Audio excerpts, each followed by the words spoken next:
मेरे पूज्य गुरुदेव श्री परमहंस योगानंद जी के द्वारा ये टॉपिक मनुष्य ईश्वर के प्रतिबिंब में बना है।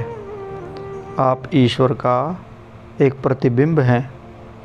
आपको एक देवता की तरह व्यवहार करना चाहिए।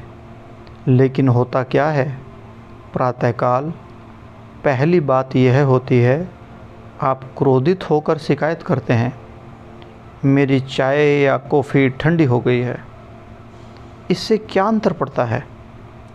ऐसी बातों से परेशान क्यों होते हैं? मन में ऐसा संभाव रखें जिसमें आप पूर्ण रूप से शांत हों, सब प्रकार के क्रोध से मुक्त। यही तो आप चाहते हैं। किसी व्यक्ति या वस्तु को अपनी बकरी न ले जाने दें, यानी कि अपनी शांति को भंग न होने दें। आपकी बकरी है आपकी शांति। किसी को भी इसे अपने से छीनकर मत ले जाने दें तथा अपनी अप्रसन्नता के लिए किसी अन्य को दोष न दें, स्वयं को दोष दें।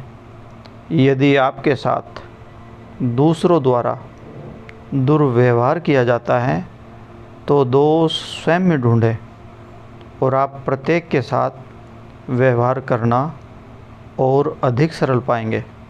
महात्माओं ने कहा है, अपने शत्रुओं को छोटे बच्चों के रूप में देखते रहो। यदि कोई बच्चा आपको चोट पहुंचाता है तो आप इसलिए उससे घृणा नहीं करेंगे, ये समझते हुए कि वो छोटा बच्चा है, यह समझते हुए कि वह इससे अच्छा जानता ही नहीं था, आप उसे क्षमा कर देते हैं। जब लोग आपको सताते हैं तो बदले की इच्छा द्वारा अपने भीतर ईश्वर के प्रतिबिंब को, दिव्य शांति को अपवित्र न करें। यदि भीतर में आप उनके प्रतिबिंब शांति, आनंद और ज्ञान को अनुभव करना चाहते हैं तो याद रखें कि आप एक देवता हैं तथा एक देवता की भांति ही व्यवहार करें। अधिकांश लोग इमोशनल मनोदशाओं के शिकार हैं और जब तक व्यक्ति उन पर नियंत्रण नहीं कर लेता वे उसे नियंत्रित करेंगे। कोई व्यक्ति जो आत्म नियंत्रित नहीं है वह पूर्ण रूप से स्वचित्त नहीं है। स्वस्थ चित्त दिव्य शांति की चित्त की चेतना को नहीं रखता और वह इसे नहीं जानता। जो अपने मनोभावों पर, इमोशंस पर स्वामित्व पा लेता है, कंट्रोल कर लेता है, वह और अधिक संतुलित व्यक्ति बन जाता है।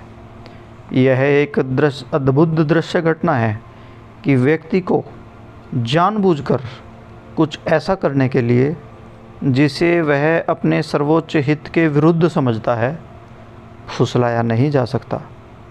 तथापि अपनी इच्छा से मनोदशाओं, इमोशंस, सनकों और आदतों द्वारा प्रेरित होकर वह अनेक ऐसे कार्य करता है जो वास्तव में उसकी भलाई के विरुद्ध हैं। पहले सदैव यह सोचें कि आप क्या करने जा रहे हैं और यह आपको कैसे प्रभावित करेगा। किसी आवेग के वश में होकर कार्य करना स्वतंत्रता नहीं है, क्योंकि आप गलत कार्यों में होने वाले अप्रिय प्रभाव से बंध जाएंगे। परंतु उन कार्यों को करना जो आपके विवेक अनुसार अच्छे हैं पूर्ण मुक्तिदायक होता है। इस प्रकार का ज्ञान निर्देशित कार्य दिव्य अस्तित्व की ओर बढ़ाता है। तब आप अपने भीतर ईश्वर के प्रतिबिंब, दिव्य शांति और आनंद को पाएंगे और प्रावर्तित भी करेंगे, उनको दूसरों से भी बांटेंगे। जब आप कुछ करने अथवा न करने का मन बना लेते हैं और उस संकल्प को मनोदशाओं, इमोशंस, बुरी आदतें, बैड हैबिट्स के प्रतिकूल प्रभावों के होते हुए भी बनाए रखते हैं, यही वास्तविक स्वतंत्रता है। भारत के महान गुरुओं की शिक्षाएं सप्ताह के बाकी दिनों में भूल जाने वाली कोई रविवारीय कार्य नहीं है। वे प्रतिदिन अभ्यास करने के लिए है, हर स्थिति और समय के अनुसार अभ्यास करने के लिए है। केवल विश्वास पर्याप्त नहीं है, आत्म अनुशासन, मनोदशाओं पर नियंत्रण भी आवश्यक है।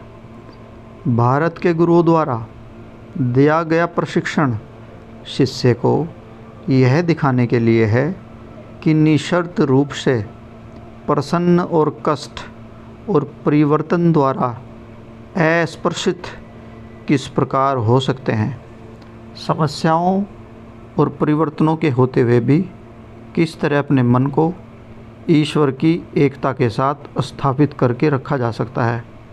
उस प्रशिक्षण तथा समझ के लिए मैं उनका गहनतापूर्वक धन्यवाद करता हूँ। जय गुरु जी।